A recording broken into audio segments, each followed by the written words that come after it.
I wanted to show you a little bit more about that bamboo that I used for my recent video. It was sent to me by Eric Penwell at bamboohardwoods.com. Eric's also over on Lumberjocks. You can find him as E-Rock is his username over there. But I'd never used bamboo before because I just thought it was, you know, for floors, and it really looks nice on floors. But let me show you some of the boards he sent me. Now this is what's left of the piece I used for the banana stand. It's called In-Grain Mosaic Carbonized Bamboo. And it's really cool because it kind of looks like parquet flooring, and you'll notice that it's laminated all the way through. And I asked him about that, and he said, yeah, that's actually bamboo all the way through there. This is a really strong piece. This would be, you know, great for cutting boards, really. You wouldn't need to make a cutting board. You could just have instant in-grain piece on there, but it's really beautiful when it gets finished. This, to me, looks like kind of your classic hardwood floor made out of bamboo, flat grain, natural bamboo. Just a really beautiful light color. Again, this is like 3/4 inch. That piece was 1 inch thick. And again, it's got that the laminations on there. I guess you probably can't get bamboo really thick boards of it because, well, I don't know how wide bamboo grows, but I can't imagine it that big.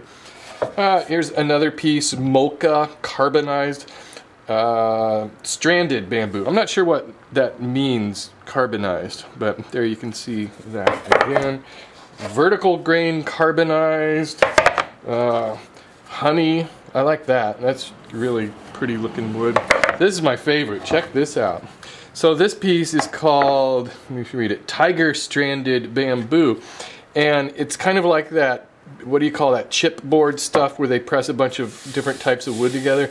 Wow, can you imagine that on a floor? But anyways, I'm gonna have to come up. This would be great for like a box or something too, I think. But he did send me a couple of solid pieces. There's a 1/4 inch vertical grain carbonized bamboo, and this is just an 1/8 inch piece. So that would also be some good lamination pieces.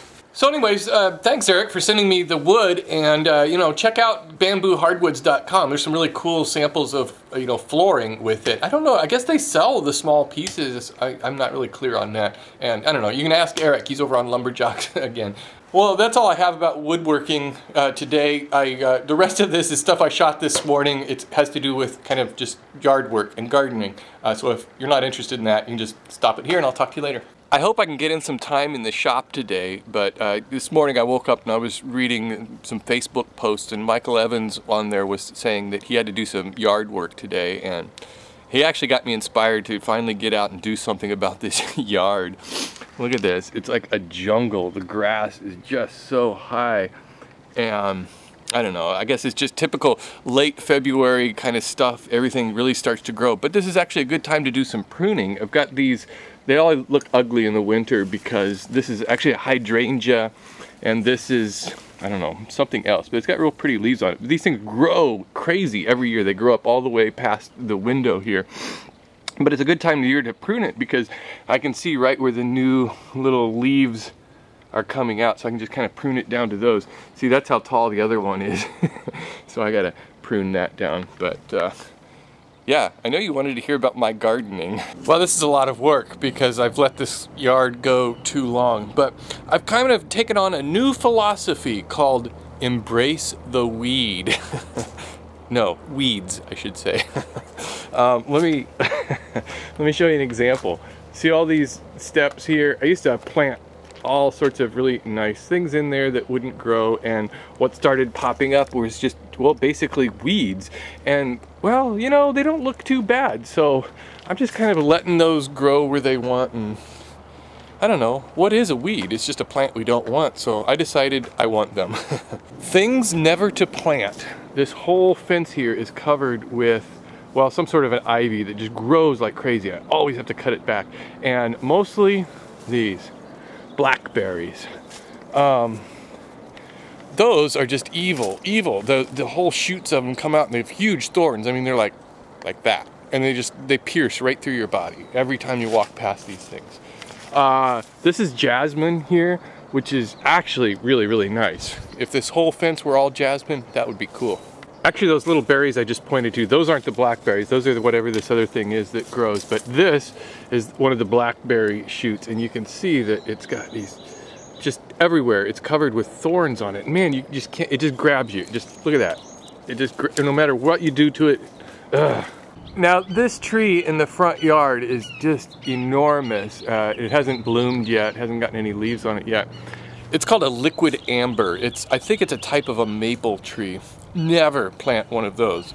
I didn't plant this, obviously. The thing's probably 40 years old or so, but what it does is it just litters your lawn with these little prickly balls that stick to everything, and they always have to be raked up, and they pretty much drop them just all year long. I would love to just get rid of that tree, but well, it's actually pretty when it's all leaved out. And speaking of weeds, I bought some of this a few years ago. I don't know if you can see all of this. This is papyrus, and oh my God, look at it. It's so overgrown now. It's all over there. It's in my pond. I've got some pots in there that kind of contain it, but it's like totally invasive, and that has to be cut back a lot. And believe it or not, all that huge bunch there, which I've trimmed over the years back and replanted it. I started out with 2 little shoots that were about this big, and so it's all over the place. One thing I did plant a few years ago that is really cool is this. This is called Korea grass, or zoysia, and you don't have to mow it or anything, and it mounds up in these huge puffs. And I got the idea for growing that from Legoland. We went to Legoland, and in all of their little scenery areas they have Korea grass growing, and it just looks so cool. And so I got some of that. It takes forever to grow. This has taken about 6 or 7 years to get to this stage, but it really doesn't need a whole lot of water, and you don't have to mow it, and it looks cool. What I really want to do with at least my front yard is, I guess the trend is natural landscaping, xeriscaping, using all native California plants. That way you don't have to water them, and they just kind of grow naturally.